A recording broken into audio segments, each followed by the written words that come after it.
Hola, ¿qué tal? Buenas tardes. Permite que els digui bona tarda, se lo digo en catalán. Y se lo digo en catalán porque soy el delegado del Gobierno en Cataluña en el Cono Sur para Argentina, Chile, Uruguay y Paraguay. Y porque además, digamos que tenemos una comunidad catalana en Argentina enorme que, estando además en Santiago del Estero, me hace mucha ilusión comentarlo, forma parte de la Argentina ex ante, ¿no? La Argentina que todavía no estaba, que era embrionaria. Siempre que escucho el himno argentino me emociono. La música es de Blai Parera, que era del Masnou, que era de Maresma, era catalán.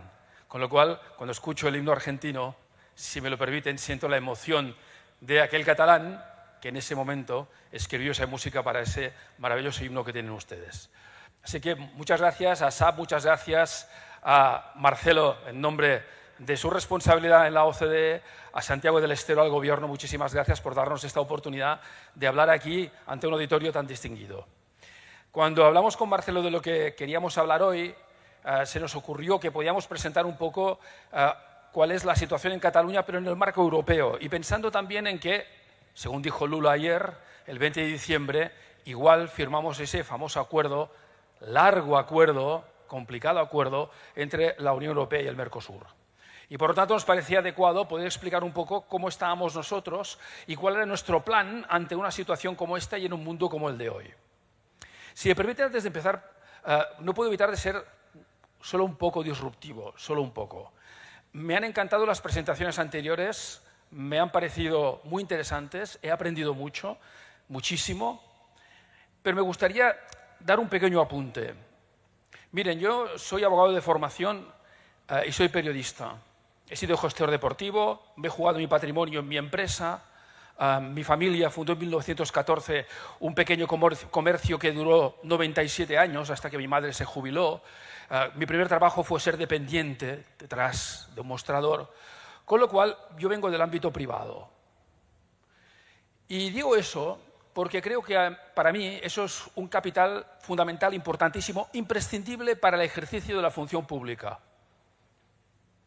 Y digo eso porque muchas veces, cuando hablamos de regulación, hablamos de normas. Y hablamos de normas que las han redactado muchas personas, algunas con un gran conocimiento, con un gran proceso de reflexión, incluso que han escuchado a otra gente, pero que se han puesto en los zapatos de otras personas, pero nunca han andado con ellos.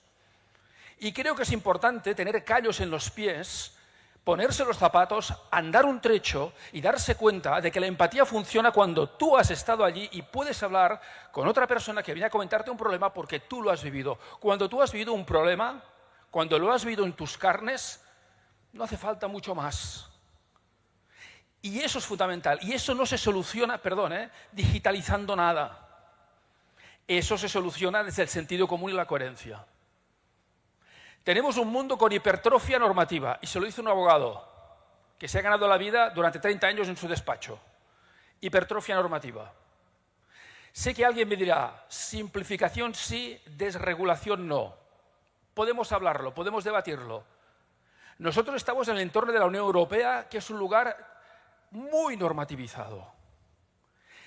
Yo creo que a veces lo que nos ha ocurrido a los europeos, y me incluyo, es que hemos creído que realmente la perfección existía. Pero como me dijo un gran abogado, uno de los mejores que he conocido en mi vida, me dijo, hijo, lo perfecto es lo contrario de lo bueno. Y eso también lo debemos tener en cuenta. No porque no queramos caminar en el sentido de la utopía y de conseguir la perfección, claro que sí, es legítimo, diría que casi imprescindible. Pero no nos quedemos varados pensando que tenemos que llegar a un lugar donde seguramente nadie ha llegado nunca y nosotros seguramente tampoco. Pero quedémonos con lo bueno que hagamos en el camino y aprovechemos la oportunidad que en cada momento se nos presente. Y yo creo que esa es la cuestión. Y esa es una cuestión que no se aborda. ¿Por qué? Porque en todos los poderes legislativos de todo el mundo, en mi país también, durante muchos años, ha habido personas, repito, conocedoras, que se han formado, que han trabajado mucho, que se han implicado, pero que no han pasado por ese proceso. Y creo que es importante el proceso de formación, pasar por el ámbito privado y llegar a la función pública. Y entonces uno se sienta a legislar, y cuando se sienta a legislar entiende lo que está escribiendo, si es realmente cumplible o no. Cuando alguien redacta, por ejemplo, una normativa sobre residuos y no se puede cumplir, a ese alguien le tenemos que pedir una responsabilidad. ¿Y por qué? No ha estado nunca ahí. Nunca ha pensado que la norma no finaliza cuando alguien la aprueba, la firma y se publica, sino que la norma empieza a existir en el momento en que tiene que cumplirse. Y lo importante también no es tanto tener muchas normas, sino tener una actitud y una cultura para cumplirlas. Soy contrario, totalmente contrario, me van a encontrar batallando encarnizadamente contra un marasmo normativo que muchas veces lo que hace es intentar tapar algo que es mucho más esencial y más importante, que es la actitud, la cultura social y cívica. Normalmente las cosas funcionan bien cuando hay pocas normas, son claras y la gente las cumple. Ustedes se van a Japón y si ustedes lanzan un papel al suelo, es que no se les va a ocurrir, porque no hay ninguno. Y si lo hacen, alguien les va a mirar, no les dirá nada. Y ustedes, no sé por qué, van a recoger el papel del suelo. No necesitan escribir nada.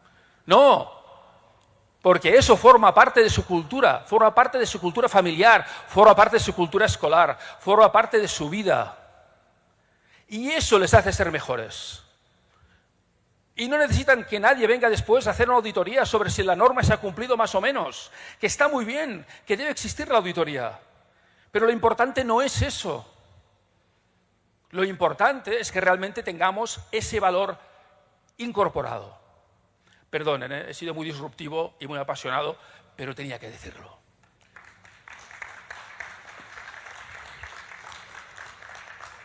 Bien, no voy a extenderme mucho. Vamos a empezar hablando un poco de lo que veníamos a hablar aquí, de mi libro, como decía un autor. Y vamos a hablar un poco de lo que nos sucede en Europa. Les he puesto solo estos puntos para que vean un poco dónde estamos. En un contexto global en el que Europa pesa menos, la Unión Europea es un gran invento, un magnífico invento, pero pesa menos. Y pesa menos porque tenemos un mundo cada vez más polarizado. Un mundo en que China hoy es la primera potencia mundial. Podemos discutir con el señor Trump lo que queramos, es la primera potencia mundial, en que se polariza porque Estados Unidos no quiere perder ese papel y porque el tablero de la geopolítica ha volado por los aires. La alianza entre Europa y Estados Unidos hoy está más en crisis que nunca. Tenemos un conflicto en Ucrania que ya ven ustedes cómo está, por no hablar del de Oriente Medio y otros conflictos. Y además, porque nos encontramos también en que, y voy al diagnóstico, Europa ha perdido competitividad. ¿Y por qué ha perdido competitividad? Porque ha bajado su productividad. ¿Y quién es más competitivo y más productivo? Entre otros, China. Ahora empezaremos a hablar de India y hablaremos de otros lugares del mundo, pero hablamos especialmente de China. Por otra parte, ¿qué nos pasa? Si hablamos de innovación, Europa va por atrás, y va por atrás de China, que está ya casi por delante de Estados Unidos. Y por lo tanto, si tú vas por detrás en innovación, tienes un grave problema porque también te afecta la productividad y, en consecuencia, la competitividad. Por otra parte, tenemos un problema energético. Hasta ahora teníamos, digamos, una energía barata de Rusia. Se acabó. Ya no tenemos energía barata de Rusia. Pero es que además estamos todavía en el proceso de lo que sería la transición energética. Y en ese proceso todavía no hemos completado lo que tendríamos que completar. Luego les hablaré del caso de Cataluña, porque nosotros en este caso estamos muy atrás. Les comentaré que estamos muy atrás, al contrario de lo que ustedes podrían llegar a pensar. Por otra parte, y aquí voy a hacer referencia al informe Letta o al informe Draghi, tenemos que potenciar el mercado único, es decir, eso que nos hizo ser primero una comunidad de intereses y luego una comunidad política, la Unión Europea, ahora lo tenemos que reforzar más que nunca, pero lo tenemos complicado. Porque al final somos 27 países y somos muy heterodoxos. No somos homogéneos, no somos una unidad. Los 27 países de Europa tenemos realidades políticas, sociales, migratorias, económicas, educativas, distintas. Y eso nos lo complica, nos enriquece mucho, pero nos lo complica. Y por otra parte, está la cuestión aquí de la seguridad económica. Hemos puesto este paraguas porque tenemos todavía en Europa, a pesar de todo, mucha vulnerabilidad. Vulnerabilidad colectiva y vulnerabilidad en segmentos sociales determinados. Ustedes saben perfectamente que Europa seguramente es hasta ahora el paraíso del welfare state, ¿no? Del estado del bienestar. Es verdad. Y me siento muy orgulloso de pertenecer a esta colectividad. Pero hoy mantener el welfare state es muy complicado. Porque si tenemos todo ese contexto anterior que yo les comento, y además les añado que hay muchas personas que quieren mejorar lógicamente su vida, vienen a Europa buscando nuevas oportunidades, nos encontramos que estresamos un sistema del estado del bienestar que en este momento le cuesta mucho dar respuestas no solo a las personas que vienen, sino a las que ya están instaladas en los respectivos países. Por lo tanto, hay una brújula de la competitividad para la Unión Europea, se baja en 3 ejes, cerrar la brecha en innovación, es decir, aquí lo ponen casi como el primer eje, porque entienden que en la medida en que seamos capaces de mejorar aquí, vamos a mejorar la competitividad. Descarbonizar, este también es otro eje muy importante. Saben ustedes que la Unión Europea ahí sí que ha trabajado muchísimo, muchísimo, no solo en la regulación, sino en la mentalización colectiva. Les pongo un ejemplo. Cuando hace unos años en Barcelona dijeron vamos a crear una zona de bajas emisiones y solo se podrá entrar a la ciudad a 80 kilómetros por hora en la autopista y luego a 50 en la ciudad. Cuando alguien dijo a 80 en la autopista, se han vuelto locos esta gente, ¿no? La autopista es para andar deprisa. Pero no era un problema de ir deprisa o ir despacio, que también era un problema de movilidad. Era un problema también de las emisiones. Y cuando ahora, según qué vehículos no pueden entrar en Barcelona, porque no pueden entrar por sus emisiones, algunos se pusieron las manos en la cabeza. Yo el primero, que tengo un vehículo que tuve que cambiar porque el mío ya no daba para eso, ¿verdad? Con lo cual tuve que invertir una plata para hacer eso. Pero en realidad hoy la sociedad se ha mentalizado, incluso la gente que podía ser más refractaria. Y reducir las dependencias excesivas y reforzar la seguridad. Cuando hablamos de seguridad, no hablamos tanto de la seguridad entendida como defensa, que también porque Europa se preocupa de eso, sino en un sentido más amplio. Fíjense que en los 5 facilitadores hay uno en el que ustedes han insistido mucho, que es la simplificación administrativa. Es decir, incluso en un lugar tan hiperregulado como en Europa, alguien se ha levantado por la mañana y ha dicho tenemos que simplificar administrativamente porque se lo estamos poniendo muy difíciles a todos los ciudadanos, a las empresas, a las instituciones, pero a las personas físicas. Si hacemos una radiografía de la economía catalana, bien, es un modelo que es equilibrado, más equilibrado que el de antes de la pandemia. Hemos salido bastante bien de la pandemia a pesar de todo. Pero, evidentemente, tenemos un problema de productividad. Es un problema de productividad, igual que el conjunto de la Unión Europea. Fíjense, nuestra economía es una economía muy diversificada. Antes alguien hablaba aquí de las pequeñas y medianas empresas. En Cataluña, las pequeñas y medianas empresas significan el 98% del tejido productivo. Somos un país de pequeñas y medianas empresas. Uno de los retos que tenemos es, justamente, generar empresas mayores o que las empresas sean algo mayores para competir en el mundo. Sin embargo, este 98% de las empresas catalanas pequeñas y medianas son muy competitivas en el mundo. De hecho, y luego lo veremos, más de un 33% de las exportaciones totales en España son exportaciones que se hacen desde Cataluña. ¿Por qué? Porque esto viene de muy atrás, es histórico. Las empresas en Cataluña durante mucho tiempo no podían fiarse de su mercado interno, del mercado español. Y lo que hicieron es, ya de entrada, anticiparse a cualquier crisis. En España las crisis eran recurrentes. Tuvimos mucha suerte de estar en la Unión Europea, si no otro gallo cantaría. ¿Y qué pasó? Que los empresarios y empresarias de la época decidieron que tenían que salir al mundo. Fíjense que tenemos un porcentaje muy pequeño digamos, de lo que sería el sector agropecuario, un 0,9%, a pesar de que tenemos empresas muy importantes en el sector.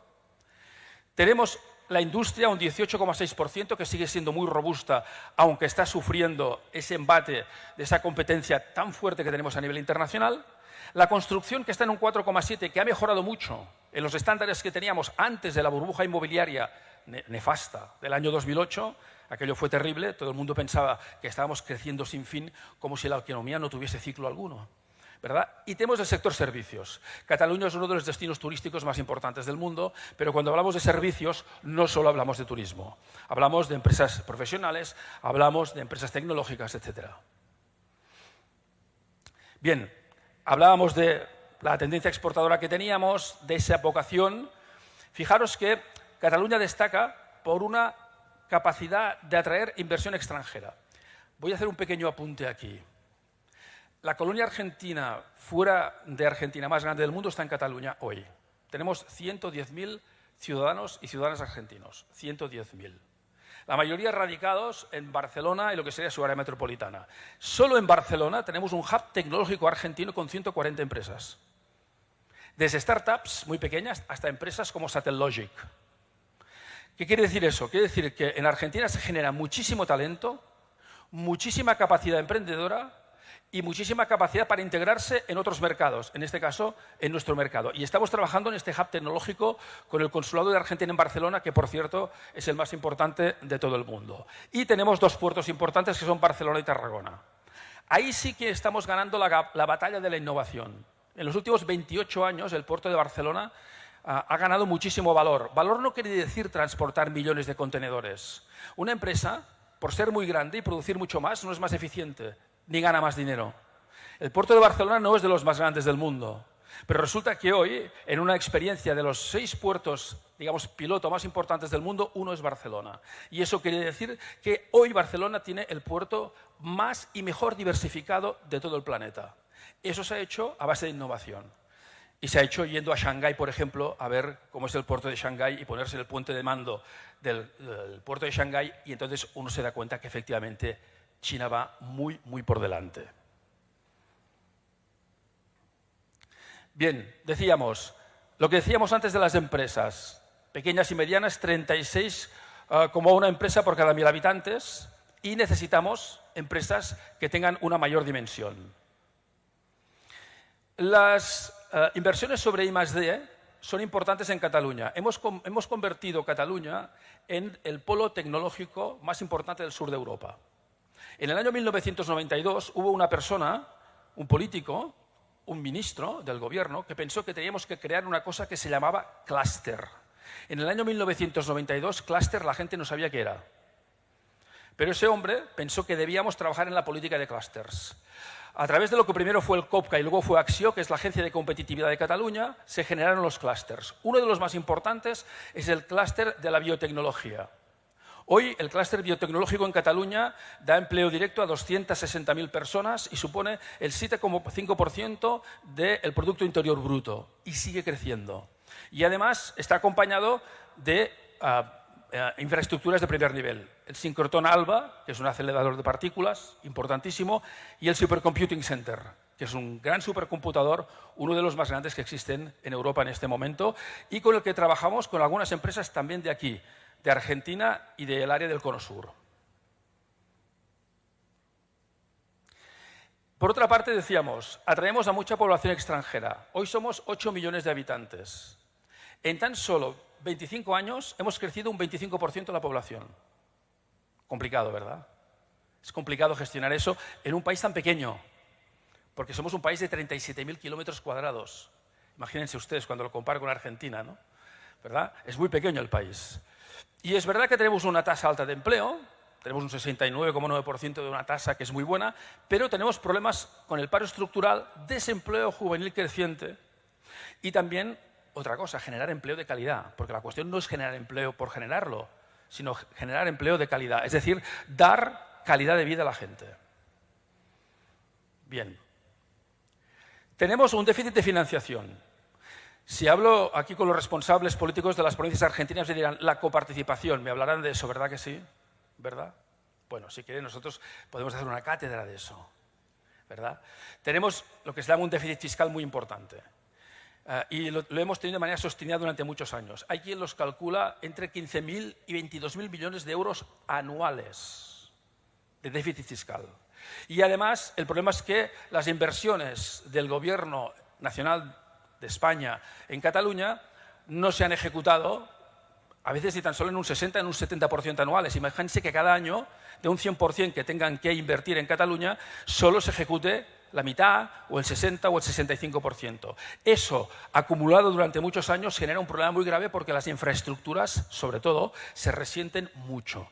Ahora, por eso, estamos trabajando en un modelo de financiación singular que parece que se puede acordar con el Gobierno nacional, de tal modo que una vez liquidada cada anualidad la aportación que haga Cataluña no la sitúe como una de las que más aporta y una de las últimas en recibir, sino que se sitúe en la misma posición. Si somos los terceros que más aportamos, debemos ser los terceros que podamos recibir mayores inversiones. Bien, hablábamos del problema de la energía. Seguimos dependiendo mucho de la energía fósil y de la energía nuclear. Fíjense que estamos muy por detrás de la media europea y de la media española respecto a las energías renovables. ¿Y qué nos pasa? ¿Es que no tenemos conciencia medioambiental? Sí, claro, muchísima. Ayer en la delegación en Buenos Aires presentamos el proyecto Ríos del Yaguarete con la Fundación Rewilding Argentina. El líder de ese proyecto es un biólogo catalán que se llama Delis Saavedra, así que sí, y no solo eso, vamos por el mundo haciendo y llevando a cabo proyectos de esta naturaleza. Pero hemos tenido problemas también en el combate con las administraciones locales también. Oiga, ese molino no lo quiero aquí, esto me perturba allí. Ese es un debate. Bien, ese es un debate que se va ganando, pero ha sido un debate lento y como en cierta manera no dependíamos directamente de la generación de esa energía, hemos ido transitando. Se nos acaba. Los retos, los he comentado, mejorar la productividad de la economía, reforzar la resiliencia del mercado de trabajo, abordar retos sociales. Cuidado, me voy a parar un momento solo aquí. No hay progreso, no hay crecimiento sin justicia social. Lo digo porque a veces escucho gente que se ríe de la justicia social. Sin eso no hay progreso. Sin eso no se genera riqueza. Y creo que eso es poco discutible.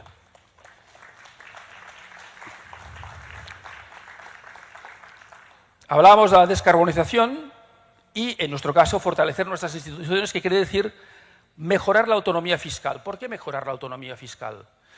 Porque nosotros lo que queremos es recaudar los impuestos y liquidar la cuota que nos corresponda al Gobierno nacional.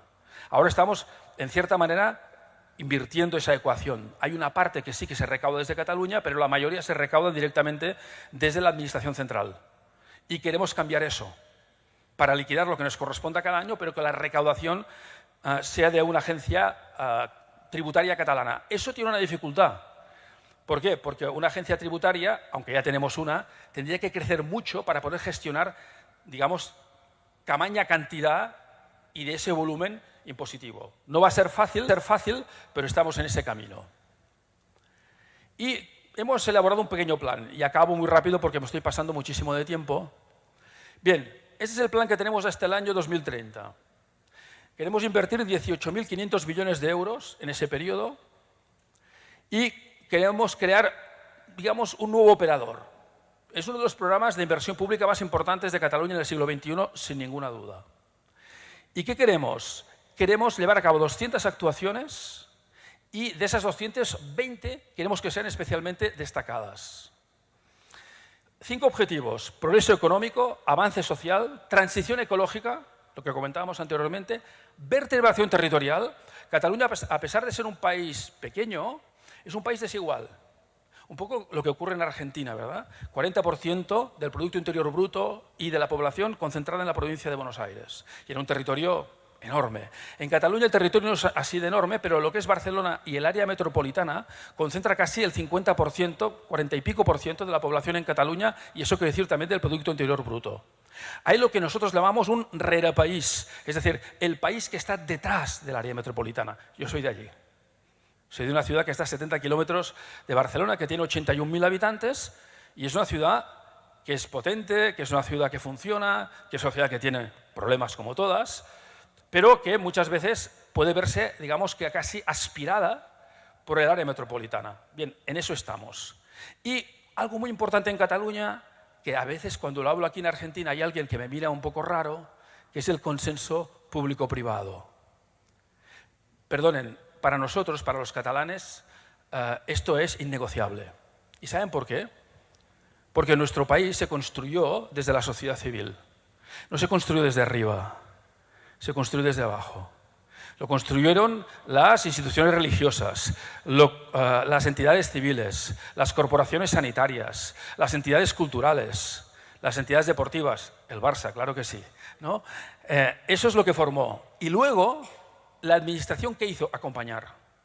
Tenemos un sistema de salud, y lo digo con mucho orgullo hoy aquí, seguramente de los mejores del mundo. Con problemas, si viniera aquí un médico casi igual me miraría mal, ¿verdad?, del sector público, pero es un gran sistema. Y es un sistema público-privado, es un sistema concertado, en gran parte, como nuestro sistema de educación. Y eso es lo que nos ha permitido seguir transitando por un carril más allá de las coyunturas políticas de cada momento. Entonces decíamos, tenemos 5 bloques estratégicos, no voy a alargarme: infraestructuras, la modernización productiva, crecimiento e innovación, igualdad de oportunidades. No hay igualdad de oportunidades en Cataluña, a pesar de que lo intentamos, tampoco. Es decir, no estamos nosotros tampoco para tirar cohetes y decir que somos un ejemplo maravilloso, no. Pero trabajamos mucho en ello. Y cuando hablamos de igualdad de oportunidades, hablamos de todo. Hablamos también de perspectiva de género, que es algo que también ahora parece que entra en crisis. No hay igualdad entre hombres y mujeres. Si alguien lo duda, por favor, puede venir a verme y se lo comento en un rato. No necesitaré más de 10 minutos. ¿No? Y la cuestión del buen gobierno, muy importante, el buen gobierno. Entonces decimos, infraestructuras, necesitamos un incremento de la disponibilidad hídrica, el agua. Somos un país mediterráneo que de golpe tenemos una gran tempestad y luego tenemos 36 meses de sequía. Tenemos que implementar en 12.000 megavatios de nueva potencia eólica y fotovoltaica, lo que les decía, estamos mal. Mejores conexiones y movilidad sostenible. Aquí hablamos del aeropuerto del Prat. El aeropuerto de Barcelona tiene que ampliarse. Hay un debate tremendo. Si afecta a una zona ecológica protegida, si al final la pista la ponemos dentro del mar. Al final, hagámoslo como queramos. Necesitamos ampliar. ¿Por qué? Porque el aeropuerto del Prat es un hub enorme y, sobre todo, necesitamos estar conectados con esta parte del mundo. Con esta parte del mundo. Ya no es Europa, ya no es el norte. Los europeos a veces nos hemos perdido porque pensamos que el norte es todo. Y cuanto más frío, mejor.